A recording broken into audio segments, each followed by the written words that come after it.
Good evening, I'm Bob Schieffer. Mass killings and car bombings made this one of the worst days in Iraq in weeks, with scores of Iraqis dead. That is our top story tonight, and we'll have these reports.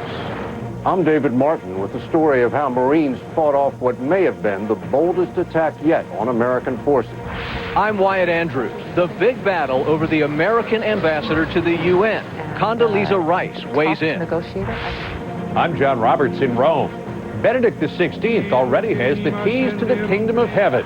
Today he got the keys to his new home. Do overweight people actually live longer? I'm Elizabeth Caledon with a surprising new study. This is the CBS Evening News with Bob Schieffer. The car bombings and the attacks in Iraq were some of the most serious ever, but that was only the beginning. There was also an assassination attempt against the Iraqi prime minister. That failed. And by far the worst development of the day was a gruesome discovery south of the capital near a town where a mass kidnapping had been reported earlier. Our Lee Cowan has the story. Sunnis and Shiites took to the streets this morning demonstrating against the other's violence. But nothing could have prepared them for the killing field discovered along the banks of the Tigris River this afternoon. And more than 50 bodies have been brought out from the Tigris, and we have the full name of those who were killed and those criminals who committed these crimes. All 50 are believed to be Shiite hostages, mysteriously kidnapped by Sunni insurgents last weekend in a town southeast of Baghdad. The fact that so many of the hostages were found here in the river, as grisly as it is, at least solves one of the mysteries surrounding this kidnapping. Over the weekend, when Iraqi security forces first raided that town to try and free them, they couldn't find any hostages, leading to charges from some that the entire thing was nothing but a hoax. Today's discovery, though, proved it was all too real, as is the threat of civil war. But the 50 floating corpses were only the start of the day. Another 19 Iraqi soldiers were found shot to death in a soccer stadium northwest of Baghdad, all lined up mercilessly against a blood-stained wall. As if that wasn't enough, it was also the busiest day of car bombings in weeks. At least 6 attacks in all left 2 U.S. soldiers dead and injured scores of civilians. If it looked as if Iraq's president was angry tonight, he was. He was supposed to be full of good news, announcing that tomorrow he would in fact name Iraq's new government. But as is the case so many times here, the violence overshadowed it all. Bob? So what do you think the impact of all this that happened today is going to be, Lee? Where do we go from here?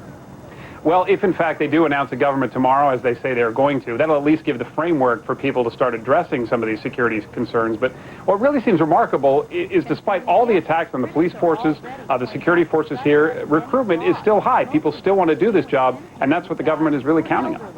Okay, thank you very much, Lee. Today's attacks were terrorist actions, but they followed a carefully planned large-scale attack just a few days ago on U.S. Marines by a force that numbered 50 to 100 people. The kind of attack that doesn't happen often in Iraq. It didn't work, but it produced a remarkable story of heroism. David Martin has pieced it together, and here is his report.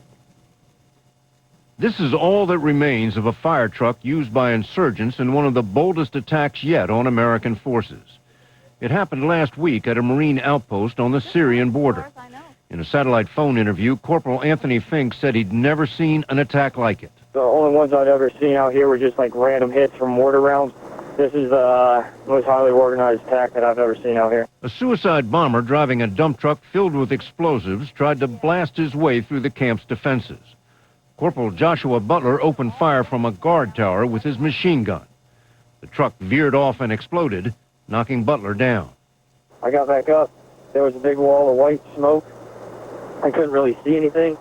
I could hear another truck coming. A red fire truck parted the smoke.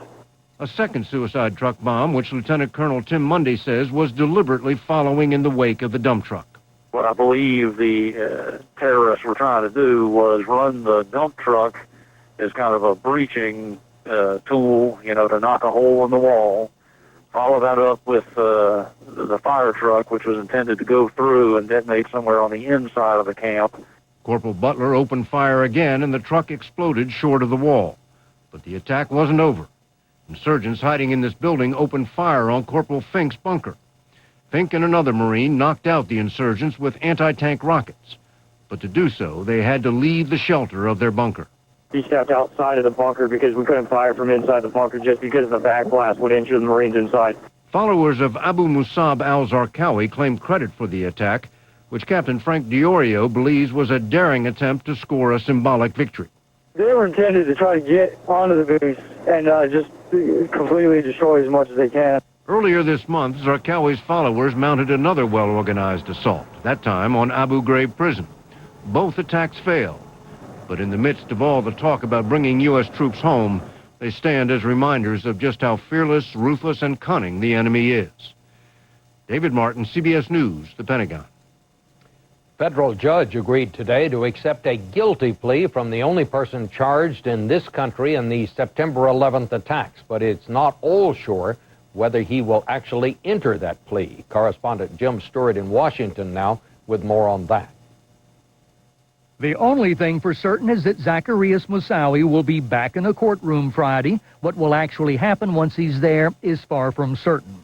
The latest move came after Moussaoui went to a Virginia courthouse today and met with U.S. District Judge Leona Brinkema, who wanted to see if Moussaoui was both serious and competent enough to enter a guilty plea. Whatever he said convinced her the defendant is fully competent to plead guilty to the indictment, she ruled. The problem is he's done this before and changed his mind. Working as his own attorney out of his solitary confinement cell, Moussaoui has pestered the court for years with bizarre motions, and his own court-appointed lawyers have openly questioned his state of mind. He's charged with 6 counts of terrorism, 4 carry the death penalty, and the government is not taking that off the table. If this guilty plea goes through, a separate trial will be held to determine his ultimate sentence. Jim Stewart, CBS News at the FBI. Senator Jim Jeffords of Vermont said today he will not seek a 4th term for health reasons. He's 70 now. Jeffords made political history 4 years ago when he quit the Republican Party and flipped Senate control over to the Democrats. On the Money Watch tonight, inflation. The government says consumer prices were up a hefty 0.6% in March. So far this year, inflation is running a full point higher than last year. Inflation worries helped to send stock prices sharply lower today, a triple-digit loss for the Dow. And President Bush signed the law today that will make it harder to file for personal bankruptcy to avoid paying debts. Benedict XVI celebrated his first Mass as Pope today. In his homily, he promised to work for unity among Christians and better relations with other faiths. He also took a very short trip outside Vatican City to his old apartment, and he paid a visit to his new home as well. John Roberts in Rome now with our report. They unlocked the door on the papal apartments today, giving Benedict XVI the first look at the place he'll call home for the rest of his life. And he got an ovation from his former staff, joking with them that as when Jesus asked Peter to take over the church, he's been handed a job he didn't really want. It's a job many reform-minded Catholics would have preferred he didn't get. Too hard line, they said.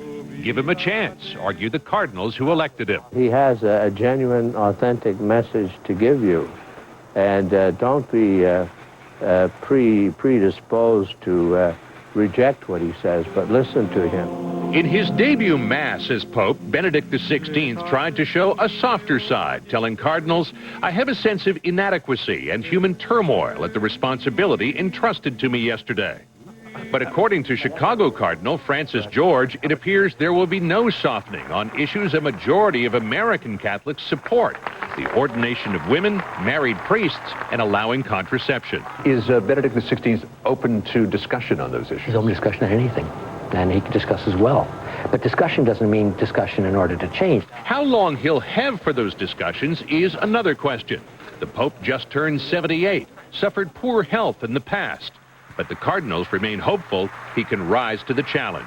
He's not going to be liked by everybody. Neither was Jesus. Neither was Peter. He was crucified, after all, both of them. So I hope that this won't be a crucifixion for him. 26 years ago, many Catholics were skeptical about John Paul II's papacy. They said they didn't know enough about him. The problem for Benedict XVI, it seems, is people know too much. Bob? Thank you very much, John. In Washington, Republicans on the House Ethics Committee said today that they're ready to open an investigation of Republican leader Tom DeLay. Under growing pressure, the committee said it would consider reviewing various allegations, such as whether some of DeLay's travel had been paid for by lobbyists. DeLay has denied doing anything illegal or unethical. Coming up, he is the president's pick for UN ambassador, but is John Bolton's nomination in trouble? We'll ask Secretary of State Condoleezza Rice in tonight's Inside Story. But first, CBS News honors fallen hero Seth Trahan. He was the only brother to 4 sisters. They say he used to tease them with a sweetness that made them love him all the more. Due to be married this year, he was killed by a roadside bomb. A proud and fearless soldier, he once said he was willing to risk his life to give others the freedom Americans take for granted.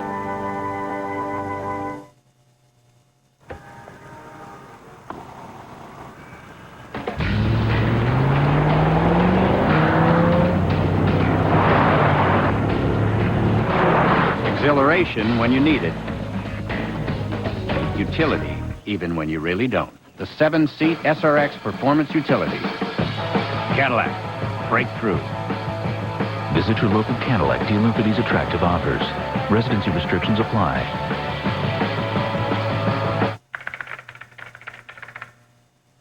According to a report of the U.S. Surgeon General, women who smoke during pregnancy increase their risk of pregnancy complications, premature delivery, low birth weight infants, stillbirth, and sudden infant death syndrome.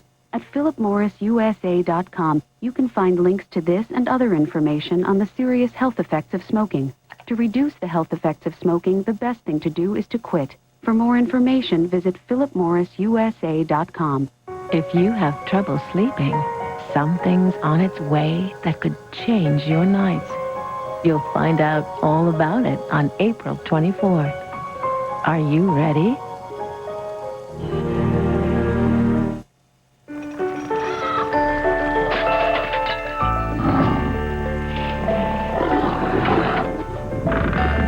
Cats can't resist Whiskas' new meaty selections. It's our meatiest tasting cat food ever.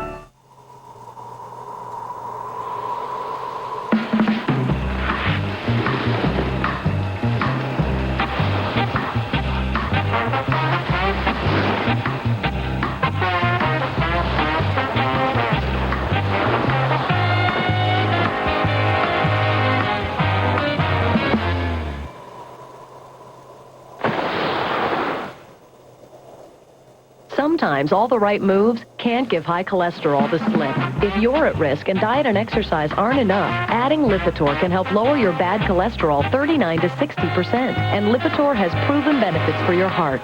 Lipitor is not for everyone, including people with liver problems and women who are nursing, pregnant, or may become pregnant. Simple blood tests are needed to check for liver problems. Tell your doctor about other medications you are taking, or if you experience muscle pain or weakness, as they may be a sign of a serious side effect. So take the next step. Ask your doctor about the benefits of Lipitor. Now to tonight's Inside Story. John Bolton, President Bush's nominee to be the ambassador to the United Nations, has run into some new trouble on Capitol Hill. And members of the Senate Foreign Relations Committee have postponed a vote on whether he should be confirmed. Committee Democrats had already come out against him because of his past statements questioning the need for the United Nations. Now some Republicans on the committee are having second thoughts after a new allegation surfaced. An allegation made by Melanie Townsell, a Democrat and former USAID contractor. She told the committee that in 1994, while a private citizen, Bolton displayed what she called pathological behavior toward her during a trip to Russia for a U.S. relief effort. Townsell says he, quote, chased me through the halls of a Russian hotel, throwing things at me, shoving, threatening letters under my door, and generally behaving like a madman. John Bolton put me through hell, and he did everything he could to intimidate, malign, and threaten not just me, but anybody unwilling to go along with his version of events. Now, Secretary of State Condoleezza Rice has been on a trip to Russia this week, but the Bolton situation reached the point that she talked about it today with CBS News correspondent Wyatt Andrews. There's a new charge that he chased an aide down the hall in a hotel. Were you aware of any of this? No, first of all, it's not the John Bolton that I know. I know that he is a very outspoken and tough negotiator. I think that's a good thing for the United States. But with all due respect to the advise and consent role of the Senate and the deliberative process there, I hope that we can bring this to conclusion, because the United States is currently without an ambassador to the United Nations at a time when the United Nations is key. Given the reality, though, in the Senate right now, do you think these charges are serious enough to derail his nomination? I would not have supported John Bolton for this job if I thought he couldn't do the job and if I thought he was a bad manager of people. Look, you know, management style as a confirmation issue is an interesting twist.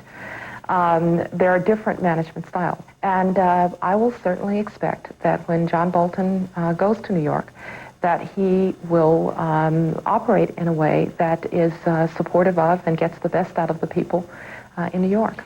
To try to sort this all out, we want to go back to Wyatt Andrews, who's in Vilnius tonight. Gloria Borgers, who's been covering this story on Capitol Hill, is also with us.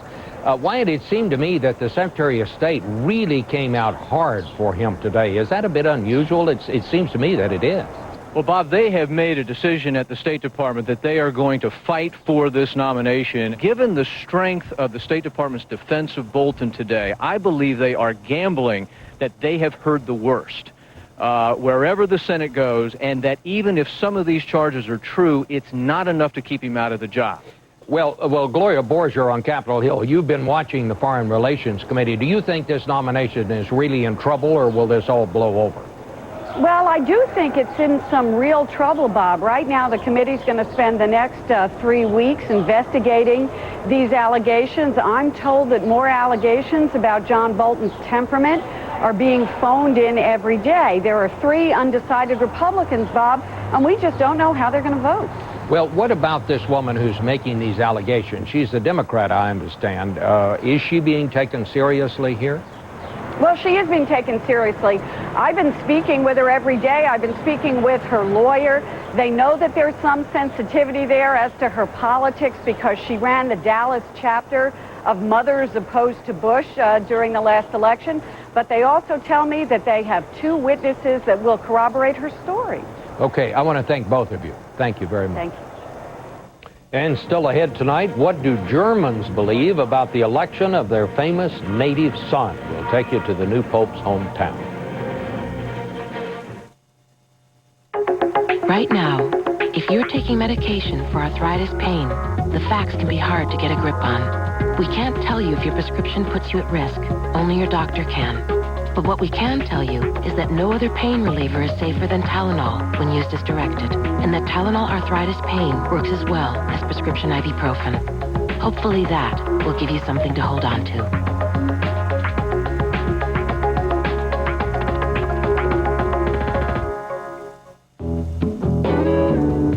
Don't miss another moment. Go to Cialis.com and find out what the Cialis Promise program can mean for you.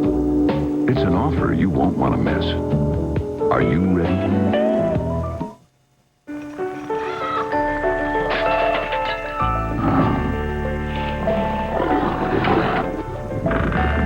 Cats can't resist Whiskas' new meaty selections. It's our meatiest tasting cat food ever. The Strauss Potting Shed, where good hands go to get dirty. Check this out. When these marigolds were potted, they were the same size. Did this one get more sun? More water? No. The difference? This. Miracle Grow Potting Mix.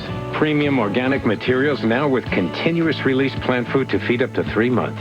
Miracle Grow Potting Mix is so much richer than ordinary potting soil. Plants grow twice as big. New improved Miracle Grow Potting Mix. Hello, my darling. Your last blossom beckons.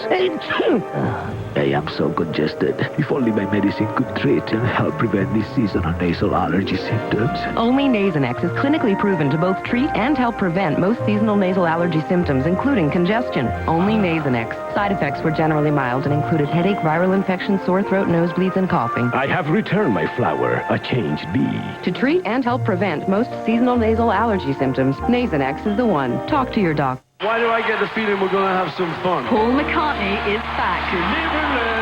From his triumphant appearance at Super Bowl 39, the man that rocked America returns with a show like no other. Paul McCartney. Rose Garden Arena, Friday, November 4th. Join us for the concert of a lifetime. Tickets on sale this Saturday at 10 a.m. The Us Tour, presented by Lexus. The world is still getting to know the new Pope, and to get a better idea of who he is, we went to where he came from. Sheila McVicker did that today, and she had a lot of company. The world's media came to a very small town in Germany today, crowding the square in front of what has now become the local attraction, the house where Pope Benedict XVI was born. By order of the mayor, the beer was free. 30 miles away, the Catholic boarding school where the young Ratzinger studied. Father Thomas Frauenlob, the dean of the school, is quick to support him. I think he is a very clear-thinking man. He is based on the Holy Spirit, Scripture. He is very familiar with the tradition. But for many Germans, adherence to tradition and conservative teachings is the problem.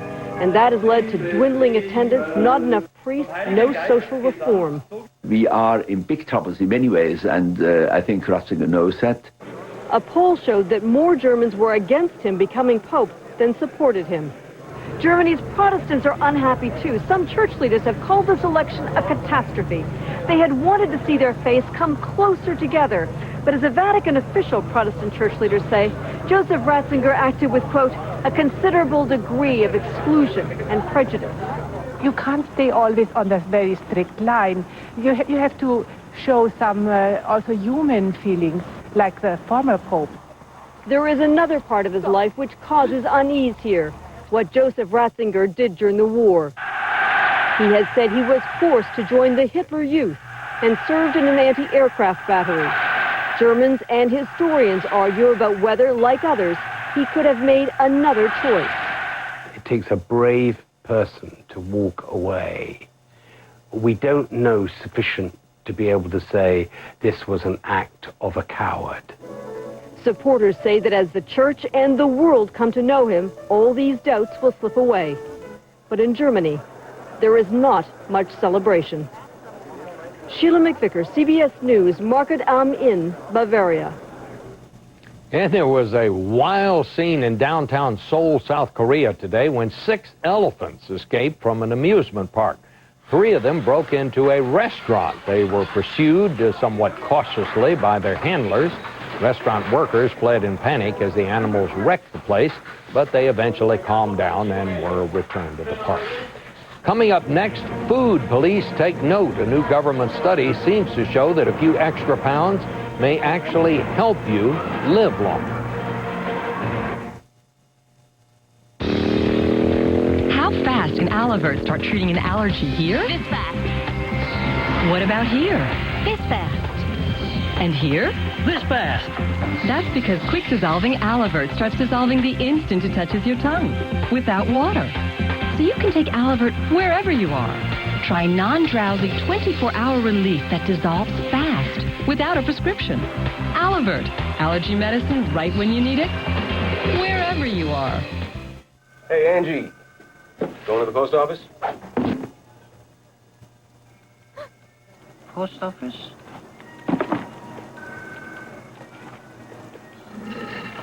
Angie, post office, 3 seconds.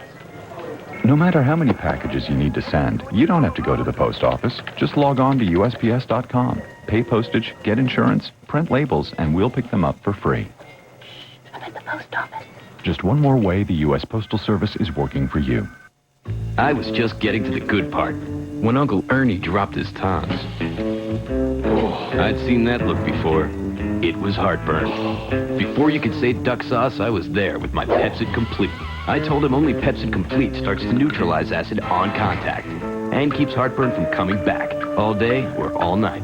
In no time, Uncle Ernie was in Mushu heaven, and I had my eye on the spicy dumpling. Pepsid Complete, just one and heartburn's done. Night. It's when most of the world sleeps. A time to reset our clock so we can begin a new day. It's all part of the rhythm of life. But for many, this healthy cycle is disrupted because sleep doesn't always come easy. Fortunately, there's Ambien. Ambien is a prescription sleep aid that can help you get a full night's sleep. While natural sleep is best, Ambien helps you fall asleep fast, stay asleep longer, and wake rested and refreshed, not groggy the next morning.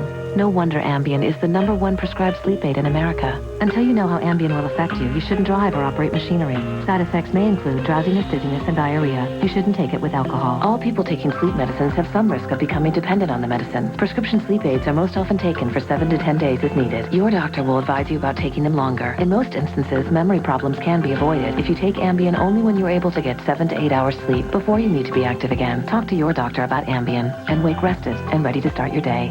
Ambien works like a dream.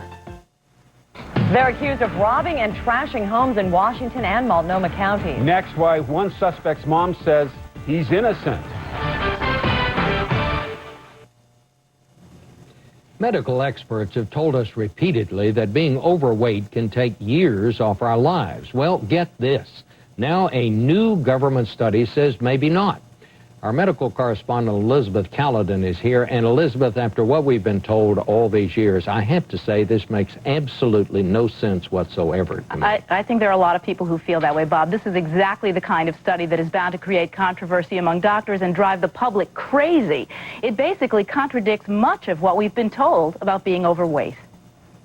Just last year, the Centers for Disease Control came out with the alarming statistic that being overweight caused 365,000 deaths every year, making it the second leading cause of preventable death. Today, it's a different story. The latest government data, taken from large-scale health surveys, drastically lowers the number and adds a twist. Comparing deaths among those who are thin, normal weight, overweight, and obese, the study finds the overweight were less likely to die prematurely than the normal weight people. The extremely thin and the extremely obese were more likely to die. The study does not explain why being overweight might lead to fewer deaths. Some speculate that carrying a few extra pounds when you're elderly might actually be protective. Confused yet? Critics are already pointing out the study has many flaws. Most of the extremely thin people who died were elderly, and the study never even considered factors such as disease or fitness. But the bottom line, experts say, is that these numbers suggest one thing. After 40 years of mounting weight gain in this country, doctors are finally learning to manage it better with medication and education. And being fat may be less of a health risk than it used to be, Bob. Well, you know what it sounds like to me? It's just common sense draped in a whole lot of statistics and another government study. That's right. This study is a statistician's dream, but not necessarily for the public consumption. Does it mean we should not watch our weight anymore? Absolutely not. Wouldn't that be nice? No, this study looked at deaths, not disease, and obesity is still a leading cause of diseases. Okay. Thank you very much, Elizabeth. That's the news. Bob Simon now with a preview of 60 Minutes Wednesday. Could one of these people wind up buying your name and social security number to get themselves a job? The answer is yes. It's happening a lot. We'll have the story tonight. I'm Bob Schieffer, CBS News in New York. Good night.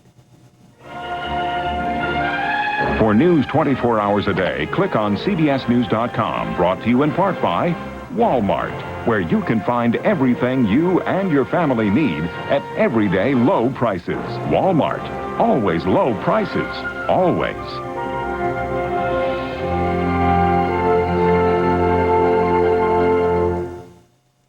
Saving pedestrian lives with a softer car. How it would work. Tomorrow, experience CBS News.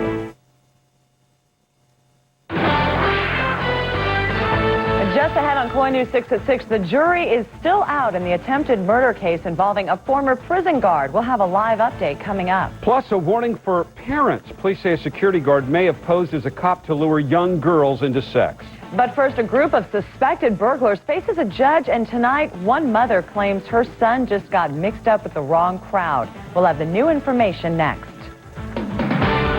Now, for Portland, Southwest Washington, and all of Oregon, this is KOIN News 6 at 6 p.m.